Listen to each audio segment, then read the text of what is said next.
Bon, vous avez pu noter qu'il n'y a pas eu de changement dans le groupe ni dans l'équipe qui va débuter.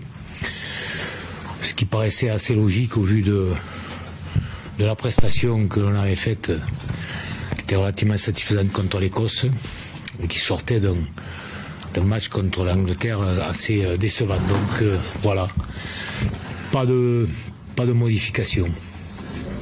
Relative stabilité, 5 sur 8. Sur 8, c'est bon, c'est la moitié, quoi. Non, mais ça veut dire que notre équipe, pour différentes raisons, bon, déjà dans le tournoi l'an dernier, elle a beaucoup bougé. Hein.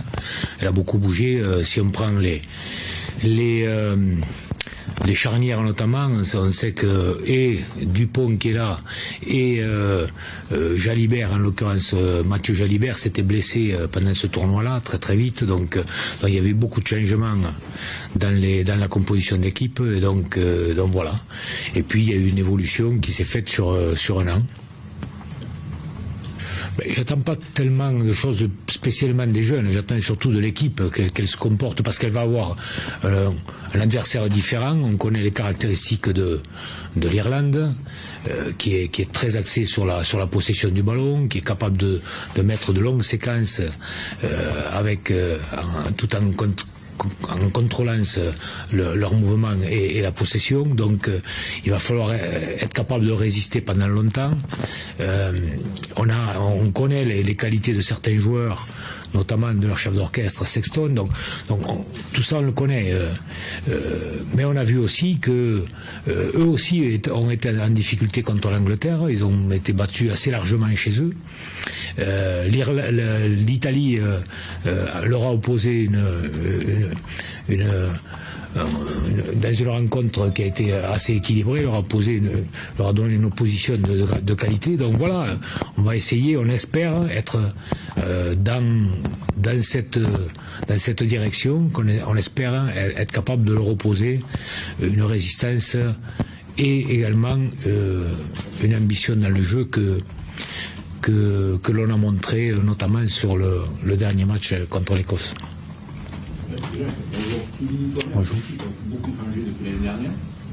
Je me souviens, en juin, en Nouvelle-Zélande, tu disais en novembre, on va plus ou moins fermer le groupe, le resserrer. Or là, il s'est encore ouvert. Au jour d'aujourd'hui, si tu avais la liste à faire pour la Coupe du Monde, tu serais ennuyé, tu aurais des noms en tête, ou tu peux encore choisir des gens. Mais on le voit, il y a des joueurs qui viennent de revenir de blessures, qui il y a quelques mois encore, on parle de Nouvelle-Zélande, je répète, il y a Dupont, il y a Camara, il y a beaucoup d'autres joueurs qui étaient blessés, il y en a encore qui sont blessés, qui sont en train de revenir. Donc malheureusement, on ne peut pas préserver les joueurs, on ne peut pas les mettre dans des conditions où on pourrait les protéger un petit peu. Il y a la compétition qui est là, il y a des matchs qui s'accumulent, il y a des blessures. Donc voilà, ce qui fait que pour nous c'est beaucoup plus difficile. Il faut aujourd'hui, il est évident que le groupe qui est là va être le plus proche de celui qui sera sur la Coupe du Monde. Jacques, le jeu au pied le jeu au pied des Anglais avait posé beaucoup de soucis à l'équipe de France. On sait que Sexton, Murray sont aussi habitués à jouer beaucoup au pied. Est-ce que cette semaine ça a été un axe de travail un peu plus important? Est-ce qu'il y a des choses que vous avez mises en place dans la couverture du fond de terrain, notamment pour essayer de faire mieux que ce qui avait été vu contre l'Angleterre? Ce que nous a proposé l'Angleterre était de très grande qualité. C'était difficile d'arriver à trouver toutes les solutions. On y travaille bien sûr toutes les semaines parce que autant l'Angleterre nous a opposé ce type d'occupation avec de la pression, autant les Irlandais sont un petit peu, toutes les équipes sont aptes à le faire, et peut-être les Irlandais un petit peu sur du jeu de pression haut, notamment par Murray. Donc bien sûr qu'on a travaillé ce secteur-là et qu'on va continuer à travailler tout au long de la semaine, mais c'est pas même si c'est une caractéristique de l'Irlande, c'est quand même une caractéristique que l'on doit maîtriser quel que soit l'adversaire. Bonjour Jacques. Bonjour. Au sujet des jeunes, je pense à Antoine Dupont, Romain Tamac et Thomas Ramos notamment. ils vont quand même passer un sérieux test. On les avait vus en difficulté en Coupe d'Europe avec Toulouse face au Leinster. C'est une étape qu'ils doivent franchir selon toi. Qu'est-ce que tu disais que tu n'attendais pas grand-chose d'eux, mais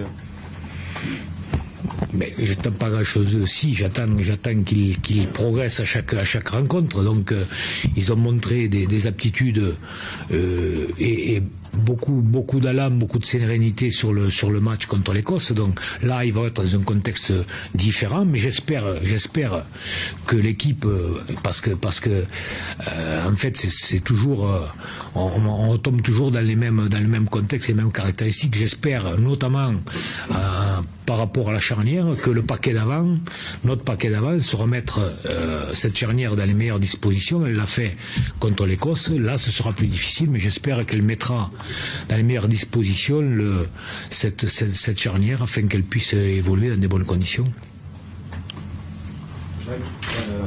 Première question, vous venez dire que le groupe actuel sera sûrement assez proche de celui qui disputera la Coupe du Monde. Est-ce que ça veut dire que un joueur comme Teddy Thomas ou un joueur comme Birimi Makatawa ou un autre comme Noah Nakaitachi qui font des très bonnes performances en ce moment ne sont peut-être pas montés au bon moment dans le wagon? Et deuxième question, est-ce que vous pouvez nous expliquer l'absence à nouveau de Camille Lopez des 23, non pas du 15 de départ, mais des 23?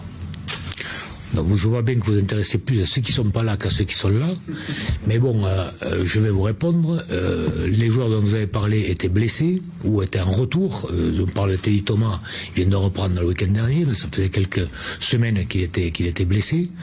Donc c'est la raison pour laquelle, évidemment, il n'est pas là. Il y en a d'autres qui sont blessés, je le disais tout à l'heure, qui sont susceptibles de revenir. On verra dans quelles conditions, s'ils ont le temps matériel et s'ils montrent qu'ils sont les meilleurs.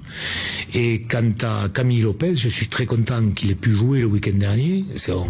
On l'avait, c'était pour cette raison qu'on l'avait renvoyé en club, pour qu'il rejoue, qu'il reprenne de l'allant, de la confiance. Il est revenu avec de l'entrain et c'est bon pour nous et bon pour le groupe.